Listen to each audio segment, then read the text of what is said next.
Depan kakak, depan. Tiga warga ini ditangkap polisi dari Polsek Gandus Palembang karena kedapatan membawa pil ekstasi. Sebelum ditangkap, polisi mendatangi 3 orang yang berada di jembatan Musi 2 karena salah satu dari tersangka membuang bungkusan kecil ke bawah jembatan. Setelah dilakukan pemeriksaan di sekitar lokasi, polisi menemukan bungkusan berisi 20 butir pil ekstasi dan kemudian mengamankan tersangka.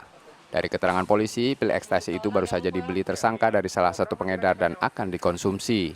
Kami pada saat melaksanakan kegiatan razia menyetop dua unit sepeda motor. Nah, setelah dilakukan penggeledahan, betul adanya ada bentuk jenis narkoba yang itu berbentuk ekstasi. Nah, untuk jumlahnya kami dapati di lapangan pada saat itu 20 butir. Ya, untuk saat ini kita terapkan sebagai pengedar. Kini ketiganya ditahan di tahanan Polsek Gandus Palembang dan terancam hukuman 10 tahun penjara. Reski Oktora, Muklas Diferensial, Kompas TV Palembang, Sumatera Selatan.